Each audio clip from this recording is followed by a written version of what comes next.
Hello, everyone, and welcome to tonight's event. We're very happy to have you here at the Parents Informational Roundtable event with Dr. Gene Hess and the Secret Handshake. Before we get started here, please note that this is going to be a live and interactive event. We're going to use extensive use not only of the chat box, but we're going to give everyone a chance to come live, speak about that special person in their life, and ask your questions, concerns, or ask about your situations with Dr. Gene Hess, a child behavior expert, and we're going to have an amazing evening. Dr. Gene, how are you doing tonight, ma'am? Wow, it has been a long day, but I'm super psyched to be here and I'm ready to help people because that's what I do. Oh, I hear a little person. Uh-oh, I also hear an alarm.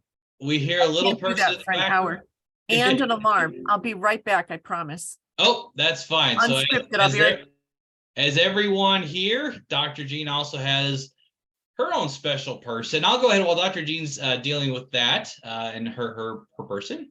Talk about the agenda for this evening. We're gonna have some introductions, talk a little bit about what brings us here, and specifically how Dr. Gene and the Secret Handshake will be able to support you.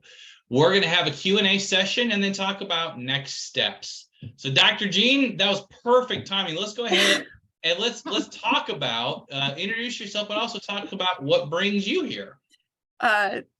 I'm Dr. Gene Hess, and I'm the parent of a child with autism. So just because there's a doctor in front of my name does not excuse me from the same kind of parenting things that happen with everybody else. And that's what just happened.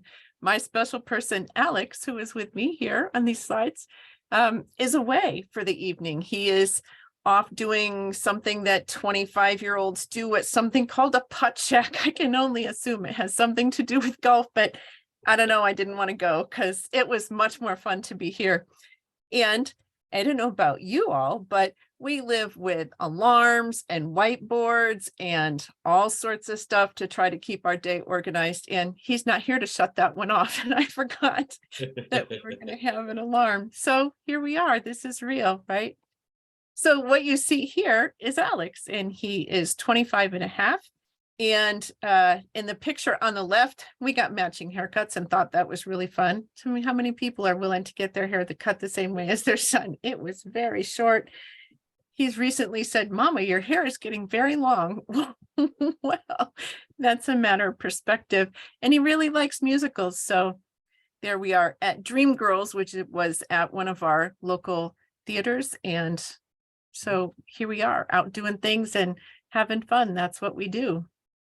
So Dr. Gene, what I love most about the Secret Handshake and the organization is that you have experience in really being a part of and involved with, I won't say the community, but really the reality of having a child with autism or some other educational needs or situations. And as part of that, you are able to, as a parent, speak really well to the realities of what parents are facing and the challenge and question they have, as well as a doctor of education and being on that scholastic side of everything. Tell us a little bit about your journey through that and how it helps you relate and work with parents who have questions. Sure, happy to do that. So I started out as a teacher. I taught K-12, public and private schools, and always special education. And I had the kids nobody else wanted. I had the kids that had behavior issues. I had the kids that broke people's noses and scratched people's eyes. And these were my kids. So sometimes it wasn't that bad and sometimes it was that bad. And I did that for a long time. And then I decided, wow, wouldn't it be really cool to teach other people how to do what I do? And so Dr. Gene, doctor in special education, and some other things sprinkled in because I can never do just one thing. There has to be a lot on my plate at one time. And so, well, there does. So I teach college classes in how to be a teacher and how to be an effective teacher. And then Alex came along. And I was working on my doc, and people will often ask me, which came first, the kid or the doctor? Yes. Yes.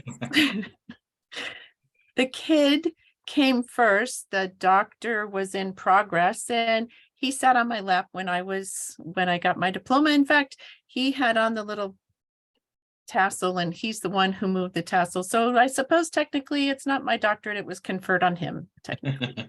So that means that I've been a teacher. I am a parent. I'm a special education advocate. I'm a parent advocate. I'm a trained mediator. So I come at this from a lot of really different angles. And I think that that gives me a really unique perspective. And what parents have found is that being a parent and an advocate is a really good pairing, because I know schools, I was in them, and I know what it's like to be a parent. And so When it you've makes done, me very passionate about what I do. well, and not to interrupt, but also you've done both sides of that. You've been on those IEP meetings as a parent. You've also been on those IEP meetings as an advocate, and you understand the difference, but also the needs on both sides as those happen. I do. I've been there on 3 different sides, as a parent, as an advocate, and as a teacher. And as a teacher, I would call my parents the night before and say, you have to say this. I can't, I'm not allowed, but you have to say this. Shh, don't tell any of my former bosses. So, and you've been an advocate in one way or the other for 15 years? Yep, I have. I have. Very I good. just went to a high school musical. Oh my gosh, it was so painful for me. I have never watched a full episode of Square Bob Sponge Pants in my life. But one of my clients, my longest family, the longest serving family, the people I have been with the longest, their daughter is a junior in high school, and she was singing the female lead in Square Bob Sponge Pants. And so I went and sat through that. And yeah, so I've been at it a long time. She's a junior in high school. And when I met the family, she sat on my lap as an 18-month-old. Oh, I know, she's very cute. Is a long-term involvement that you have. Is. So 3 let's, kids and 3 kids with special needs. So yeah. there you go. There you go. All right. So let's go ahead. Now that you all have a little bit better understanding of Dr. Jean, what she does and where she comes from, we're going to go ahead and open it up to the floor and see who would like to come live. Tell us who your special person is, how old they are, and what question or situation you'd like to ask your question, Dr. Jean. I know we have some people who submitted questions earlier, and we'll get to those. But we also have people who are here live. I mean, one of those folks is Jennifer Sanchez. Jennifer, if you would like to unmute yourself and come live with Dr. Jean, we'd be happy to hear your question. I didn't really know what the 504 IEP program was, and I thought you guys were going to try and cover exactly what that is. My son, I applied him for the gifted program, and I applied him for the gifted program since 5th grade. He is now finishing 6th grade, and they are not testing him. So I'm completely lost on who do I ask? How do I find out about getting him tested? Because I'm very sick and tired of hearing how he got in trouble at school. And when I asked, okay, but what happened? When did this start? How did this start? What was he doing before everything? Well, he finished his work. And since he finished his work, he decided to bother the other kids. And since he decided to bother the other kids, he wound up getting into a fight. He wound up annoying another kid. And then the other kid reported him. So how do I get my son tested for IEP or 504, some kind of gifted program, so they can stop putting him in regular classes? Because obviously he needs to go into something more academically challenging if he keeps finishing his work and getting in trouble. I was one of those kids that finished my work and got into trouble. So you may have a future doctor on your hand. And as my son is fond of saying, Mama, you're not that kind of doctor. Jennifer, I'm so sorry that you're going through that with your son. What is his name, please? Hello, I'm Go ahead. Tyler Geis. Hi, Tyler. Tyler. Fantastic. Hi, Tyler. I'm one of you, so it's okay. First of all, I think that I have a couple of ideas. First of all, I will tell you what the difference between an IEP and a 504. Would you find that helpful? Yes, that's kind of why I watch this. That's beautiful. Then I'm so glad that you're here and then I can help you with that. So that very same family that I have been with for a very long time, as I said, have 3 children, and all of them have some kind of special need, but not all of their special needs require an IEP. So their middle child is the reason that they hired me as a parent advocate to begin with, because he has autism and he has some very clear needs that needed to have an individualized education plan. And that's very different than a 504. So the individualized education plan is mandated by a federal law, and it's to help provide accommodations and modifications with some really specific goals and objectives that have to be met in order to show progress towards those goals. I am fairly certain that Tyler probably doesn't need an IEP. I would lean towards a 504. I don't know that specifically, but if we're looking at a nice high IQ and giftedness and behaviors that may or may not be a result of the giftedness and being bored in school, then I would say that that's more over on the 504 side. And the 504 is simply how do we accommodate, not modify, and not have specific goals and objectives, but how do we accommodate so that your child is successful in a regular classroom? So 2 of the 3 children in the family that I talked about, one has a profound stutter, and he's really, really self-conscious about speaking in front of other people. And so very often in a regular classroom, the teacher will do so-and-so, do you have an answer? So-and-so, do you have an answer? And that was really stressful for this young man when he was in high school, and made his stutter more profound. And so when we came together as an educational team and decided that we were going to talk about a 504, one of the things that we talked about was how can we allow him to be successful at answering questions without having the anxiety just before that. And so one of the strategies that we came up with was the teacher would say, I'm going to call on you in 3, you're going to be the 3rd person. And so he knew, and so he could settle into that, and he could sort of anchor himself. So it was when it was his turn to answer, he wasn't nervous and anxious because he knew that it was his turn rather than being put in the spotlight and caught off guard. One of the other things that we did was, and I've done this with a number of people, when those feelings of anxiety or that little niggly that says, I think I have to do something I shouldn't do. I don't know, because I've had that thought more than once. And then you get what's called, in some classes, it's called an all pass. In some schools, it's called a free pass, but you can take like a 2 to 3 minute break, get yourself all back together and come back in and be able to sit and do whatever it is that you need to do. And you don't have to ask to do that. Sometimes the youngest, the one that was just in SpongeBob, feels really anxious and just needs to step away and go down to the guidance office and talk to somebody, get everything back together and go back to class. And so that pass can be used for a whole different Yes, they've given variety. a wonderful pass, and he's used it multiple times. And if he hasn't used it willingly, his teacher has instructed him to use it to I'm go so to. glad that you have that. That's great. Hey, And then- go ahead. so Please, intelligent, I'm sorry. no smart questions. Fine. Then you just said intelligent. What? How? Smart butt questions. If you want He me very to, badly wants to correct you on SpongeBob, apparently. no, not that. What? Okay, so I don't have a stuttering problem, so like, Yeah, I was just using examples of people that Examples I've of- worked with, Tyler. I wasn't saying that that's your issue at all, but I can see where you might have thought that. So how would you describe yourself, Tyler? And I will see if I can help better.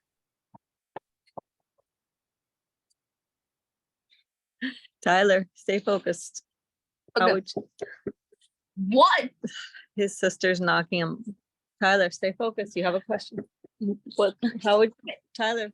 How would you describe So yourself? Tyler, how would you describe yourself so that I can help you better? Distracted easily, good in math, and very talkative. Those are great. And how are you in your other subjects besides math?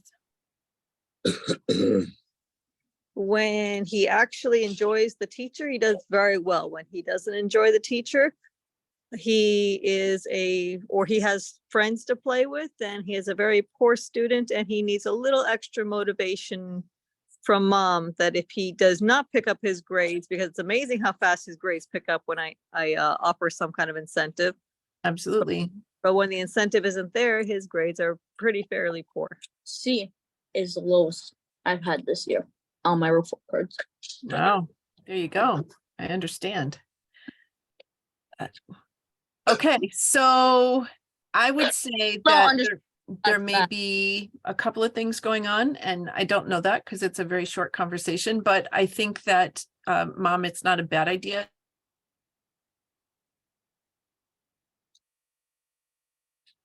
To, You okay? I think she froze. Oops.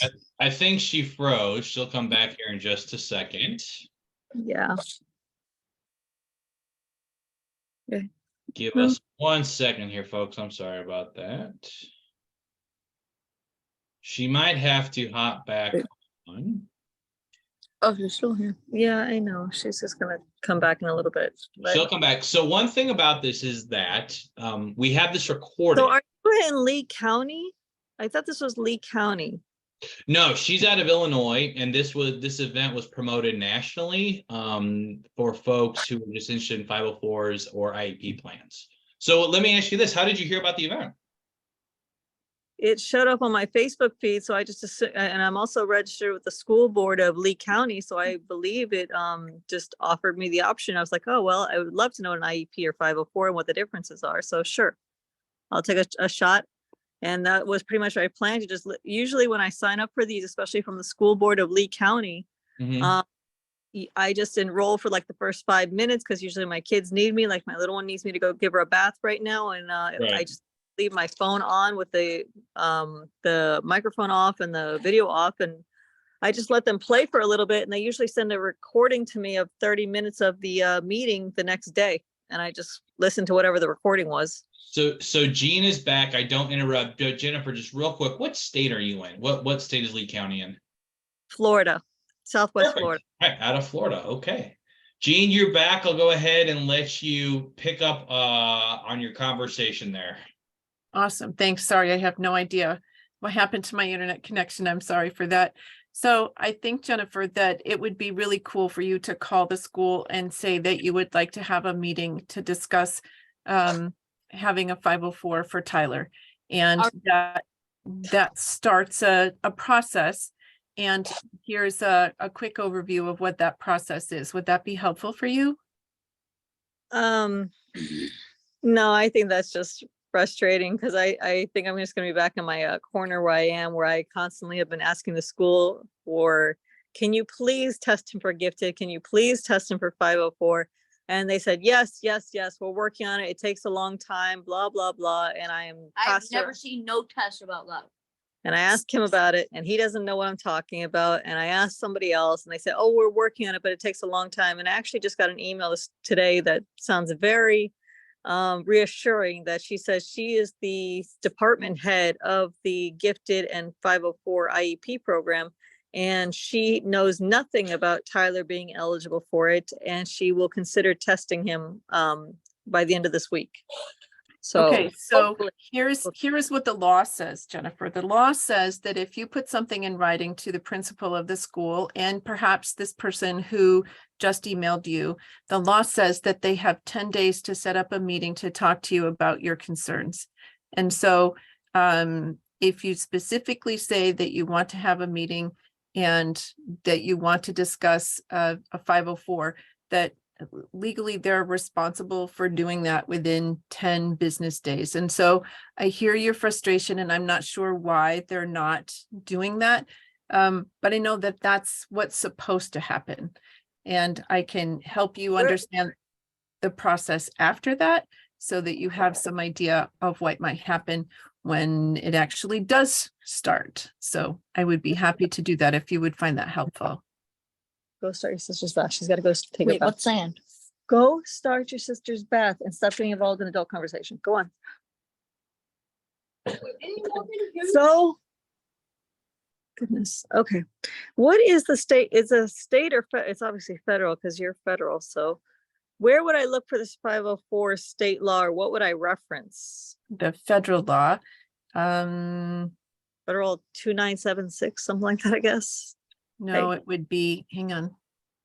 We'll find out really quickly. I know that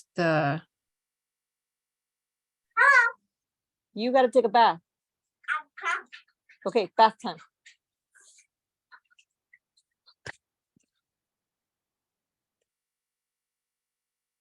so I'm going to copy this link address and I'm going to drop it into the chat. And I'm certain that this will take you to a beginning of the right place. I didn't have time to look deeply, but once that's the 504 FAQ. And so that will get you in the right ballpark. And so if that doesn't have exactly what you need, once you get to www.ed.gov and you need to, if this doesn't answer the question and doesn't have exactly what you need, then once you're on that site, you can search for 504 and that will be helpful. Is that okay? Yes, That that will was just the quickest I could do on short notice. How's that? that's fine. At least it's some kind of help that's offered It based is. on compared to what I've been getting so far with Exactly. just we're working on it. I'm pretty sure they're working on it. I'm almost certain it takes a long time, but I'm sure we're working on it. It's like, who is this we and who is working Right. on it? And it's very frustrating.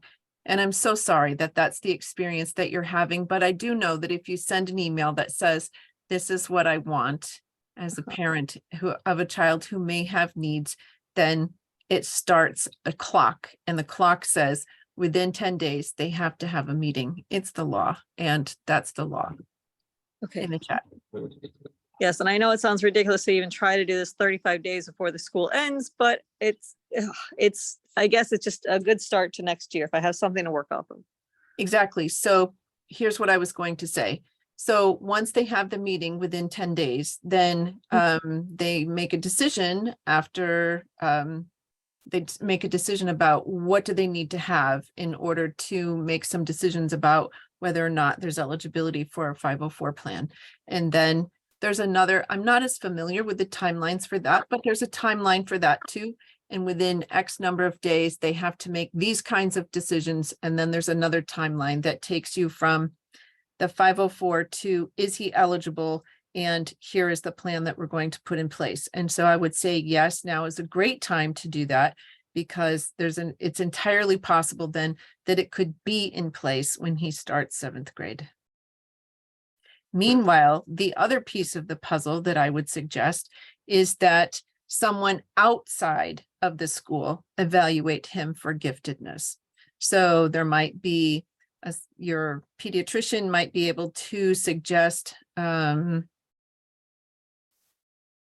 psychologist or a counseling agency that would be covered by your health insurance, maybe, so that you would be able to have him evaluated by an outside team of experts. And then you could take that evaluation to the school and show eligibility and ask again. And at that point, they will, of course, have to do their own evaluation, but then you have pieces of paper that say, okay, I'm not kidding. Here we have this.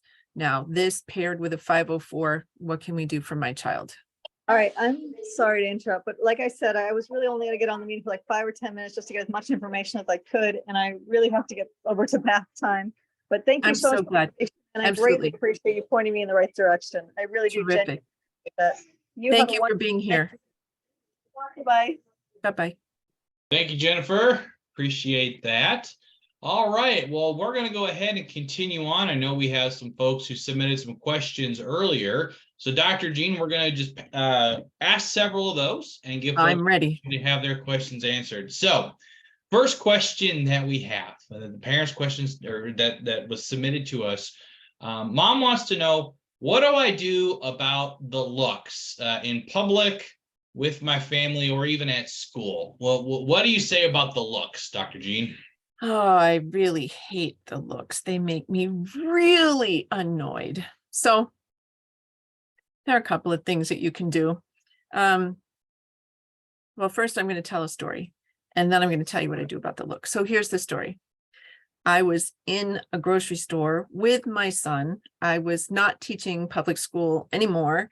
And I was approached by a parent whose little was pushing a cart and looked at me and looked at Alex and said, "Oh, there's Alex. You know, I wouldn't have known he had autism if somebody hadn't told me." Man, first of all, they had no right to know. And so whoever told them had no right to tell them. So that whole thing, it falls into the look, right? It isn't anybody's business. My son, go back to the picture of Alex, if you would, please, Thomas. Sure. Would you help me with that? That one there? Yeah. Alex looks autistic, and that's okay. He is. I know he is. He knows he is. People who look at him know that he is, but they don't need the look. They're just a human being like anybody else. And Thomas will tell you, because we were at a conference not too long ago, and I had the opportunity to meet 4 fantastic,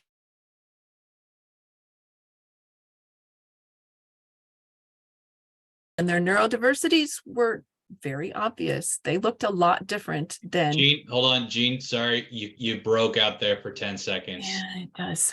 So pick it up again from the conference. I did. We met 4 fantastic children. 3 of them were neurodiverse, and 1 of them was neurotypical. By neurodiverse, I mean that they had disabilities and they looked very different than we do. But that doesn't mean that they don't have feelings. And one of them who is nonverbal. I was doing my little things that I do with kids who are nonverbal, and I was letting him know that he's a person and that I see you. That's what that says. I see you. They don't need the look. They need a look, a kind look, an invitational look. And when I had a chance to meet him later, he put his hand up, and that was his way of letting me know that he wanted to connect. And when I touched my hand to his mom had tears in her eyes. Nobody does that. Nobody reaches out. He doesn't reach out. He doesn't reach out because he doesn't feel welcomed. So when people give my kid the look, I give them the look, or I say, "Excuse me, may I help you?" And they don't know what to do with that. Or I say, "Pardon me, is there something wrong?" So I don't think he's wrong. He's my kid. He's my baby. It doesn't matter to me. This is him, and I love him the way he is. And I don't think anybody else has any right to judge. And so I put it back on them. How can I help you? There's nothing wrong here. What's wrong with you? That's my implication. So that's how I deal with it. Or I will, if I'm in a school and I get the look, or I see somebody giving one of my students the look, it's, "Would you like to have a private conversation about this? Because if you're confused, I can help you, but let's take that away from here, because my students don't need that either." So I just try to educate people, because, sometimes autism awareness, in my opinion, it's time for autism acceptance. We're past awareness. That's how I deal with it. I love that. Autism acceptance. Yeah. Another question we had here, and this is going to kind of build off that, All is right. why do people ask what my child suffers from? It's he was born. What do I say? So I get that one. What does he suffer from? And the other one I get is, what is his condition? His condition. He doesn't have a condition. He has autism. I don't think that it's suffering. So I very often will say, "He's not suffering at all. Are you?" So again, I turn it around, because I can get really angry on, when it happened when he was really little, I was angry, and I corrected in a harsher way. It was, "He's not suffering. Thank you very much for asking." And that was kind of harsh. So now I just turn it around and say, "He's not suffering. Are you?" Very good. Helps them understand that, their perception of what he is and who he is isn't the way that we perceive him and who he is. So it's, how do we build awareness, and how do we help them understand that there isn't anything wrong with being different? So let's take that question. Let's kind of take it to the other side, because sometimes people they're not negative, but they're just kind of neutral, right? They're making some comments. They don't understand really what they're doing. Let's take it to the other side though, because you do have folks who say that, you know, their family's helping them or trying to help them by doing things that they think are helpful, like buying food, clothes, and toys, but it's not what the child needs. How do you handle that? I have a great story for that. Are you ready? I'm ready. I had friends who decided that we needed really loud Christmas toys when get toys when he was little for Christmas. So they would give us things that had bells and whistles and sounds and lights, and it's not really good for him. They don't really help him a lot at all. So I know that they meant well, but it didn't work out so well. So people got the idea that this wasn't great. And so then they weren't really sure what to do. Does he need toys that make noise? And so I looked at him and I said, Alex, can you tell me, what does a velociraptor sound like? And so he's got the hands and he's got the really high pitched, oh my gosh, ear splitting scream thing that he does. And I looked at the person and I said, you can't take the battery out of that. He doesn't need anything that requires a battery, because he's very creative. So it's all in his mind. It's all in his head. He can bring it out here. So it depends on the kiddo, right? And there are other kids who really enjoy things that blink and blur and whir and spin. And so ask the family. Don't assume that you know. Have a private conversation. I've had lots of those since. Everybody knows that Alex likes books. So now I get the text and a picture. Does he have this book? Can we get him this book? Or the phone call. I know he likes blah, blah, blah. Is there a book about that? So ask if you want to be kind and good and helpful. Just ask. It's so much easier than not. That's So, it. so it sounds like, unfortunately, for parents who are new to this environment, this situation, dealing with others, a lot of education. And unfortunately, you're always kind of having to deal with other people, which in turn can be tiring, can be stressful, can be rage-inducing. What Yes. do you tell parents to do to help manage the stress, but also take care of themselves? So I walk 3.5 miles a day. It is the calmest, quietest time of my day. And it's an hour. I do it in under an hour. Isn't that cool? And then I can step back into the insanity. And so I have a freebie somewhere that has a list of, I don't know, 25, 30 things. Maybe we can put it in the notes for whatever, wherever this goes, so that people know, so they can see, how do you take care of you? You have to take care of yourself, especially as the parent of a child with special needs, because this is a full-time job. In addition to whatever else you do in your day, this is a full-time job. And so you have to find time, whether it's 3 minutes here or 5 minutes there, or I'm fortunate enough, Alex is old enough, I can take an hour and take my walk, but that centers me, it calms me. I can tell I haven't walked my 3.5 miles since Sunday. I feel tired, I feel lethargic, I haven't walked. So for me, that's my therapy. But that's what you do. You figure out, how do I do it? Some people are fortunate enough to live close to family and have supports or friends that are willing to help. I don't have that luxury. My family is 862.4 bliss-filled miles away by choice. So I've built a family, I've built a community here that allows us to have the kinds of supports that we need. And that's another way to help take care of you. Make sure that you lean in and you let other people help you. And that's really sometimes the people that you know, or the people that are in your church or another community group, or a group of other families who have children with special needs. But you find that support wherever you can, and you lean in and you take advantage of it, because it helps. Then you get to share with people who have similar situations and they have some degree of identification or understanding, rather than some of these other people who mean well but don't understand. And I know that because I used to be one of them. I thought I understood when I was a teacher, and I would say, oh, I understand. I spend 8 hours a day with your child. I understand, but I didn't understand then. because I didn't have an Alex in my life, that there are 24 hours in a day and they take all 24. So I really like what you're saying there about the community, because you can't do it by yourself. You have to have that support system. What do you tell people who are looking for really the advocates for the advocate? Because obviously the parent is the advocate, but they need assistance. They need that support as well. What do you tell parents the first time they're trying to build that support system and that support network? So the very first thing that I did was I went to Meetup. Some people go to Facebook or Instagram and search for parents of and insert your special person's special right there. And so you can be in a community of people who have some similarities that might be able to point you in a direction. And that's exactly what happened. I also happen to live in an area that has a very active set of programs for individuals who have special needs. And so I was able to access that almost immediately after we moved here. And they have been a resource and a support for almost 20 years.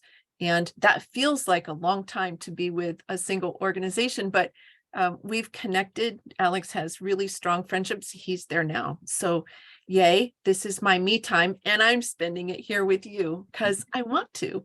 And so I look for community-based organizations. Again, you can start with support groups for moms. You can start with community organizations that provide services for individuals with special needs.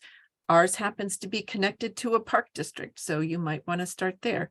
Others are connected to schools. Sometimes schools have a PTA for parents of kids with special needs, which I think is really cool. And if all else fails, then do a quick search for parent advocates near me on the web browser of your choice and see if that helps, because that was another thing that I did. I found advocates that were nearby, that were available through an agency that had a list of people who do parent advocacy.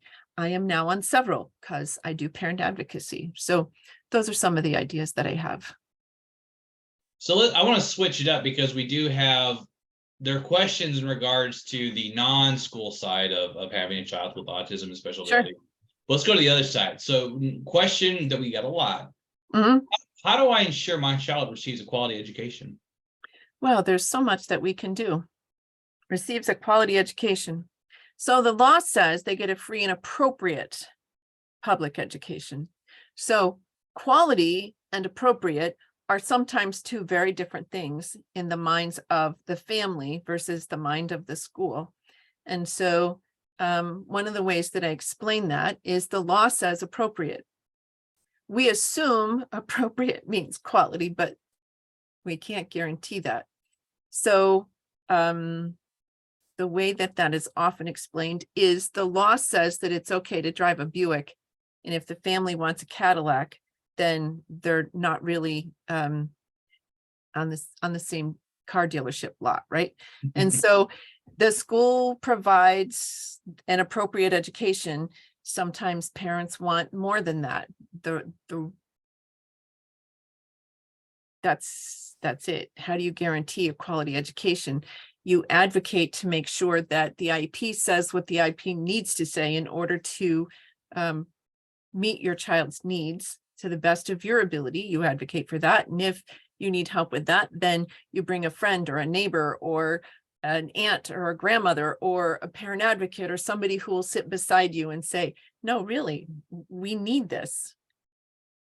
And then once the IEP is written, you pay attention to the way that the goals are measured and evaluated. And if something doesn't seem like it's moving forward at a pace that it needs to, then you write that email that says, I would like to have a meeting about my child's IEP.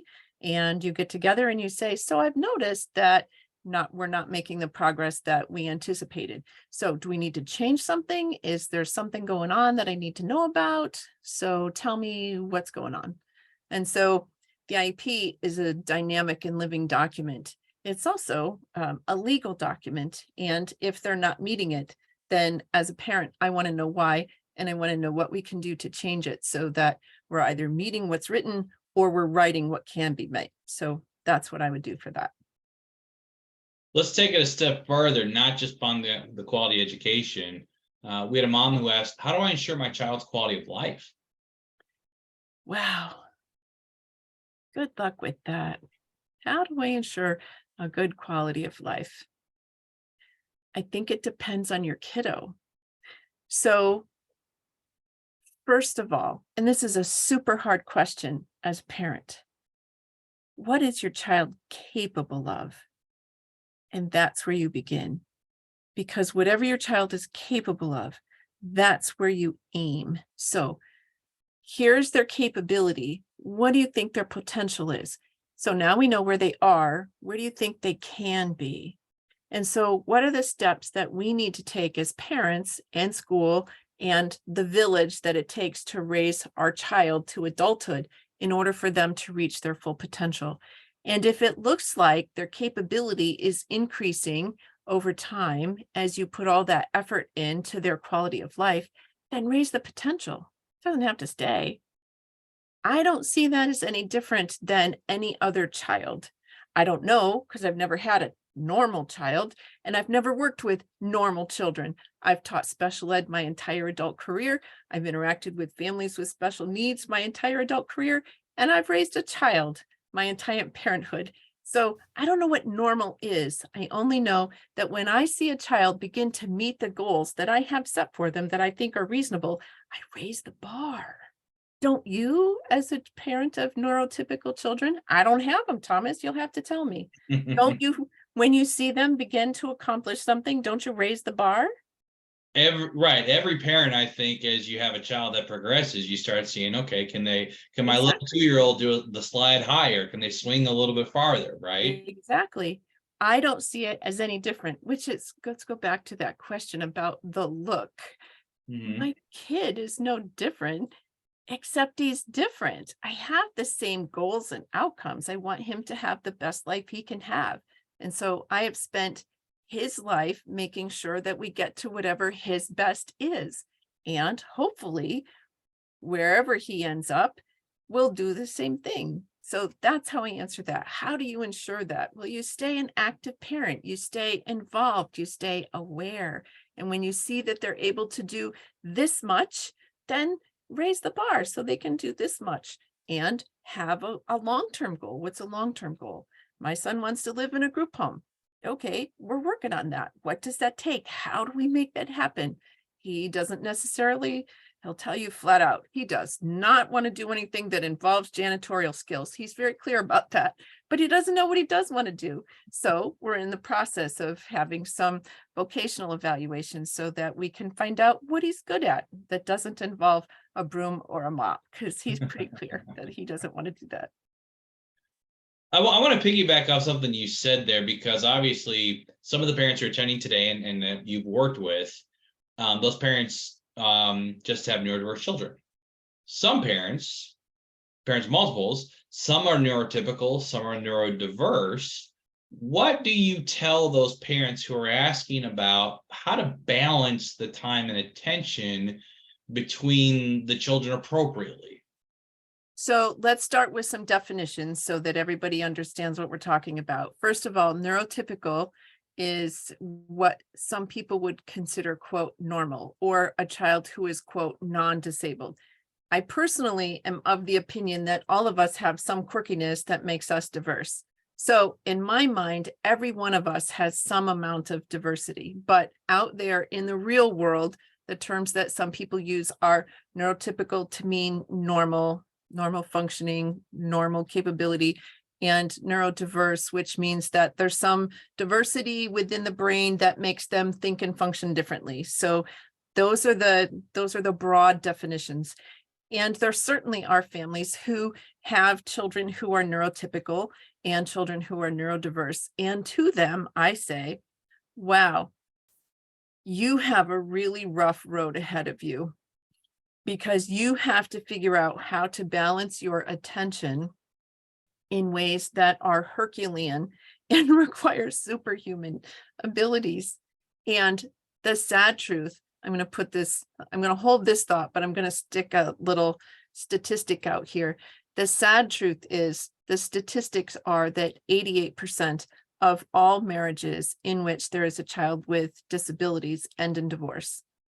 And so I have worked with families who are in a 2-parent home. And one of the very first things they say to me is, I don't want to be part of the statistic. I will listen to you. Tell us what we need to do. Because they want to stay. They want to stay a cohesive family. They want to continue to be a family unit. So one of the things that they do is make sure that they spend time with their neurotypical children and they spend time with their neurodiverse children. And that's not an easy balancing act because, as I've said, having a child with special needs is a full-time job in and of itself. And what I see sometimes is that families who have neurotypical and neurodiverse children, that the children who are neurotypical are often forced is too hard a word, encouraged, relied upon to be more mature or more responsible than they might be if they didn't have a neurodiverse sibling. And so I try to encourage people to monitor that. Are you asking too much of your neurotypical child? Are you allowing them to have a childhood? They need to be able to be a kid too. And I often hear parents say to the neurotypical child, well, you know that you'll need to take care of your sibling when we're not here. And so all of that language that we use when we have a child who has special needs, we need to be really aware of what that language is and how that language affects everybody in the family, because the child who is neurodiverse hears that too. And that brings a certain feeling to them. They may or may not be able to articulate the feeling that it causes in them. But I know in this family that I have talked about, the middle child, the one with autism, doesn't want older brother or younger sister to have to take care of him. And so he's working really hard to be as independent as he can because he doesn't want to be a burden to anybody. So I think that first you make sure that you share your time as much as you can with all of the kids in the family, and that you're careful about the language that you use in front of any or all of the children, and that you're very aware of whether or not you are burdening the neurotypical children more than they need to be. Allow everybody to be a kid, because it's important. You only get to be a kid once. Side question, how do you feel about changing the terms to neuro-boring and neuro-interesting? That was a thought I just had for the political. I love that. So if you can convince people to do that, I think that would be great. All right, more questions here as we're getting closer to the top of the hour.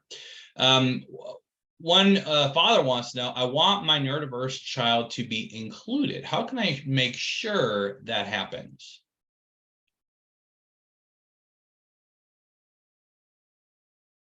That's a really good question.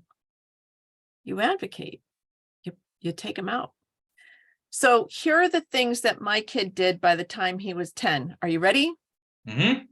He flew a plane twice, not the same plane and not the same pilot. He captained a boat. He, at 25, has been to 24 states. He has been to museums. Oh my gosh, everywhere. I take him. How do you do that? You do it. You get them out there and you do it. He learned how to order off a menu by the time he was 10. There were other things. The boat and the plane. He's done things I haven't done. He just keeps having opportunities because I make those opportunities happen. So I didn't know he was going to captain a boat. We were on something out on Lake Michigan, and they said, did anybody here want to take the wheel? And he put his hand up and he went over, and here he is. He's on the wheel of a schooner out on Lake Michigan. I was like, I don't know how long they should let him do that. So, and we found, every other parent goes to this little magazine that says, oh, here are all the things that are coming up. I just went. So I didn't look to see, is it okay if my kid has disabilities? Can I attend? I said, oh, look, they're going to have this thing over at the airport on Sunday morning. Let's go. And we sat in line and we waited our turn. And sure enough, they took us up in a plane and they said, okay, it's your turn. And he's flying the plane. Oh, wow. We were at a dog park with our dog, and Alex was talking to this guy, and this guy said, I have an airplane. And Alex said, will you take me up? And the guy said, sure, come on over to the airport. So he took us into his hangar where his plane was and helped him push it out. He took us up, and Alex said, I want to see my house. So he flew us over the house, and he said, okay, Alex, you fly. So here's Alex flying over our house. I can't make this stuff up. It just happened. Wow. He made that one happen. I don't know. You just ask, or you just go, you just do. How do you plan a quality life? So now, if your child is more impaired, that's more challenging, but it doesn't mean that it can't happen. And if you get the look and turn around and say, can I help you? Right? Just take them out, do. Mm-hmm. Let me ask you a question, because part of inclusion can sometimes mean being part of a team versus just part of an activity.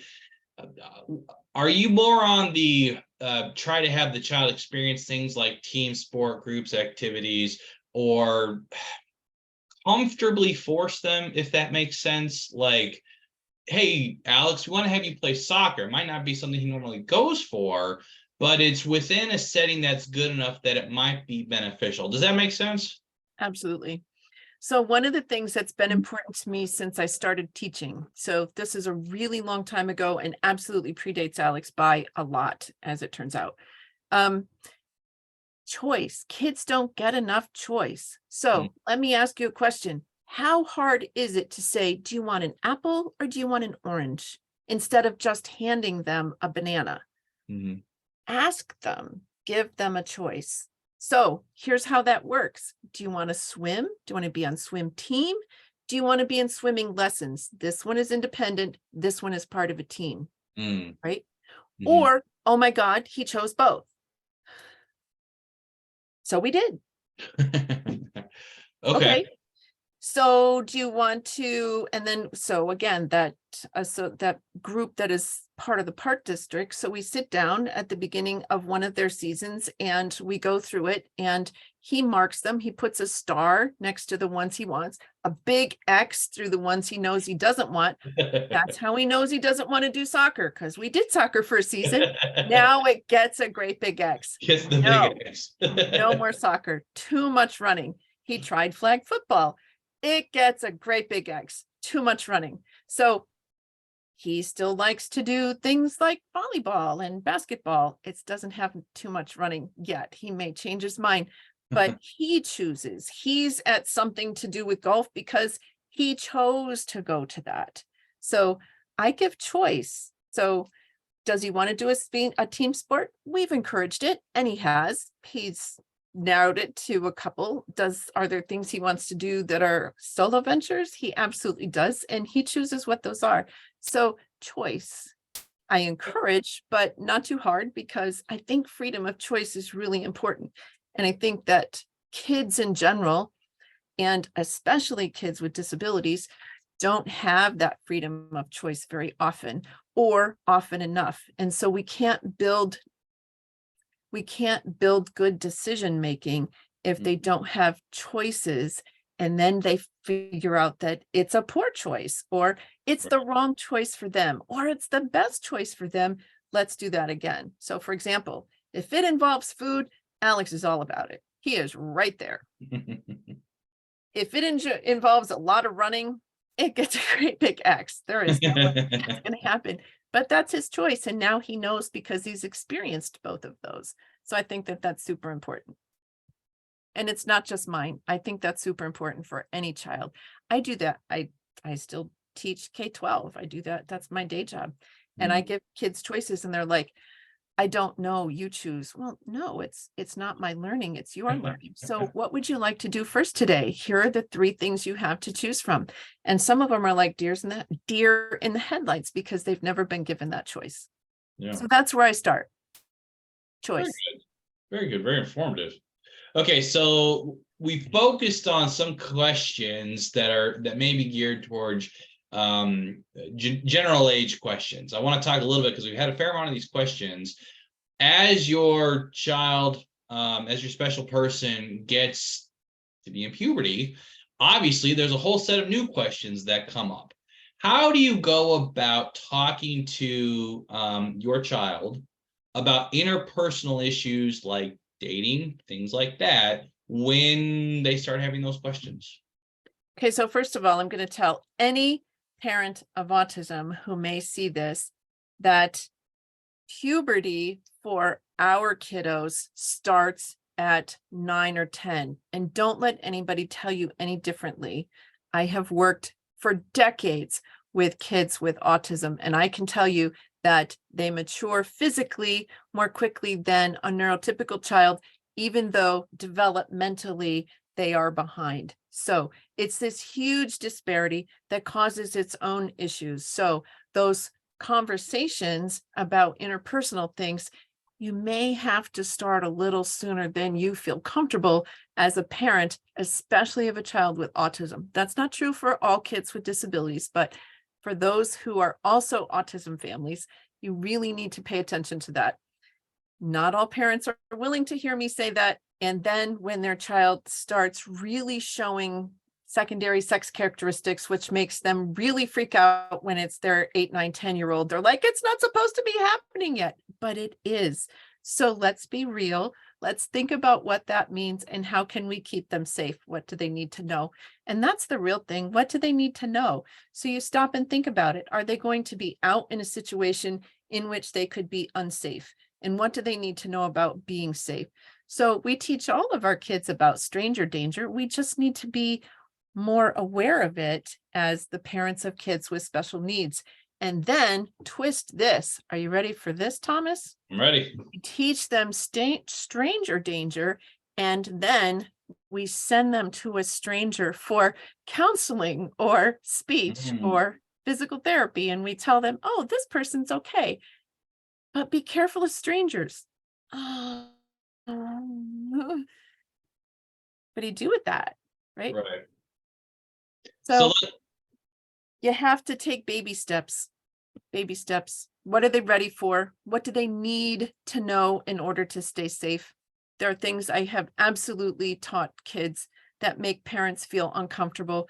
One of the things that I absolutely insist on is a child needs to understand what to do if somebody is saying something that makes them feel funny on the inside. They may not even understand it, but their brain does, and they have a physiological reaction to that.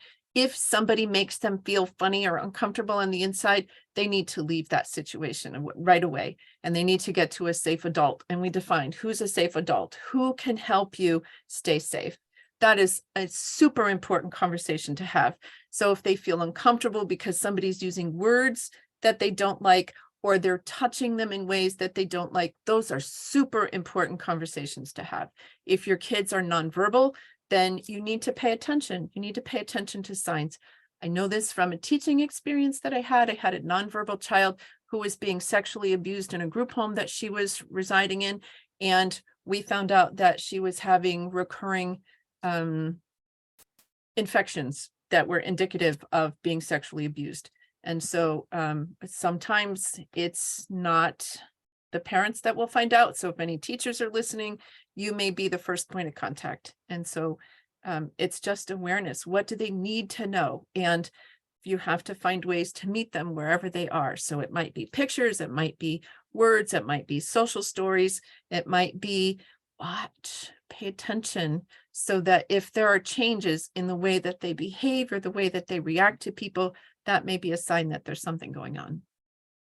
Well, one follow-up to that, in your experience, is it good, bad, or dependent on the child to use examples or allegories or stories? You know, the birds and the bees conversation, right? For some children, that might confuse the hell out of them. You see where I'm going? Yeah. Be real. You know, yes, to some degree, it may depend on the child, but my experience with kids with special needs, it's really just be real and help them understand that, you know, this is a private conversation. So we're going to talk about this because it's really important that you know this, but it's not conversation for in public. And so teach them where to have the conversation and with whom. Who's a safe adult? Those are words that I use. A safe Mhm. adult in a private place. So there are lots of times my son and I were someplace on Sunday and he came and I got the tap on the shoulder. Mama, I have to speak to you privately. Okay, can it wait until we're in private? So, that's what I teach people. So, I